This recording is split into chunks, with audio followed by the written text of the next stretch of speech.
Hello everybody, this is Tim here again. Have another movie review. This time for Rob Zombie's 3 from Hell. I figured I'd do this review while I was on a nature hike, actually. But yeah, Rob Zombie's 3 from Hell is a sequel to Devil's Rejects. You didn't really need a sequel to Devil's Rejects. It pretty much wrapped things up. The only way life could really end for these characters is being gunned down by the police or another psychopath.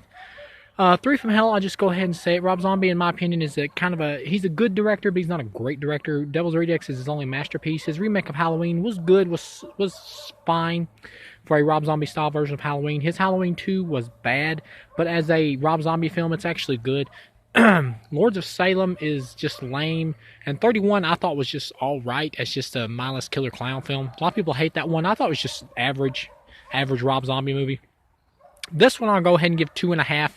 I thought this was an alright film. I liked it. I didn't love it. It didn't blow me away. I didn't like it, but it was alright. It was enjoyable. It's the weakest of the 3 films, and it didn't really need to be made. And it doesn't feel like an ending to a trilogy. It just kind of feels like the next step building onto a bigger film or another film. Just kind of like a time killer film, like the little one we see before the bigger one, kind of like Phantasm 4 and a Phantasm Ravager. You got the Bill Moseley back. Sid Haig is back, who sadly passed away. He only gets one scene here. He was sick at the time, so he only got to film like one scene. It's a good scene. You find out he gets lethally injected and executed in prison.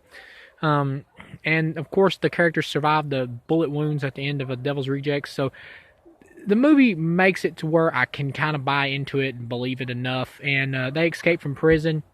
Bill Moseley does, with the help of his long-lost half-brother we just now hear about, which I bought into. Thought I might have a problem with hearing about it before, but when I saw the movie, I buy into it because this family is like spread all over the place, and most of the women are whores and prostitutes, so it makes sense there'd probably be a half-brother off somewhere.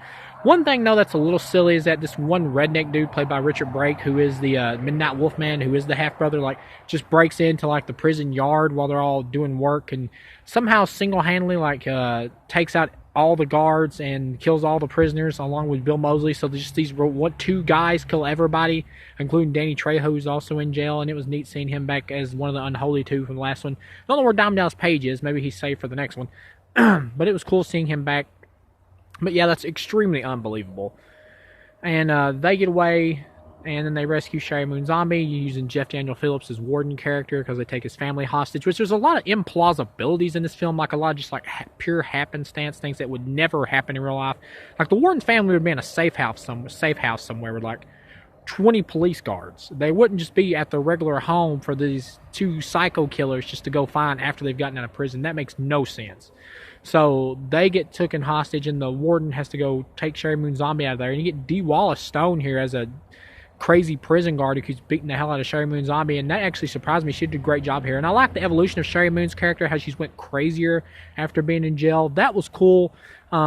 She gets out of there. Honestly, the whole cast does a good to great job. The only person who's kind of off is Bill Moseley. For like the first quarter of the movie, he just doesn't feel like his heart's into it, and he just comes off tired. And I know you might say maybe that's a character choice because he's supposed to have been in prison this long.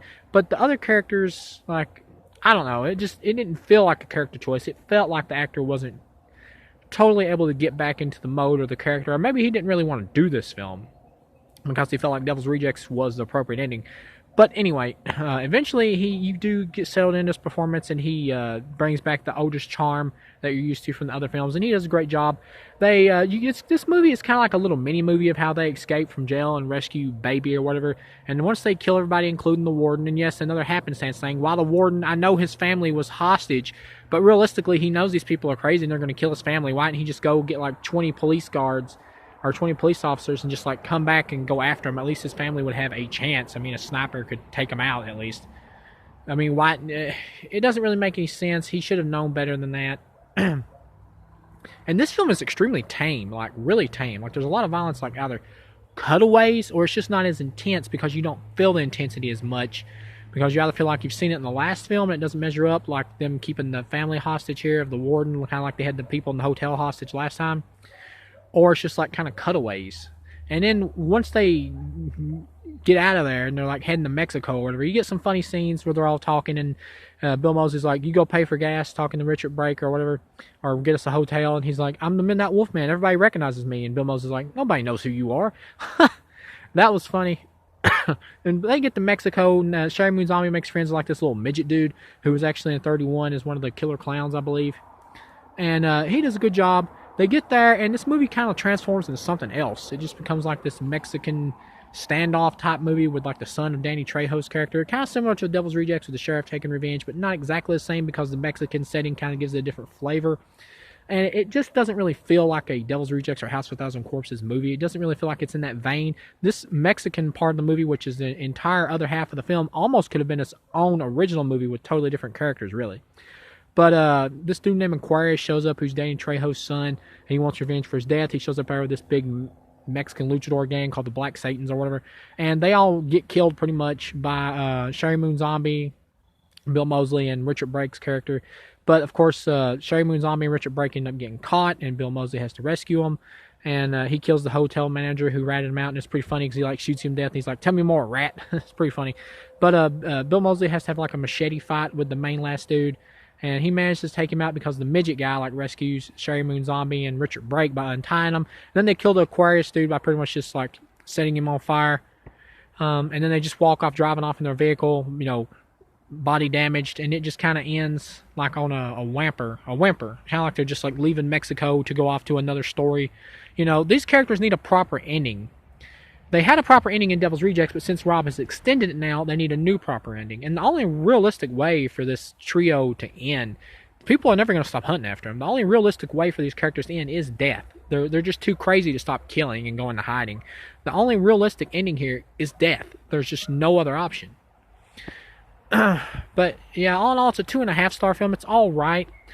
I liked it. It's all right, but it's not something I would bother to watch again unless I was having a marathon of the 3 movies, or unless a part 4 comes out that's really good and wraps up all this.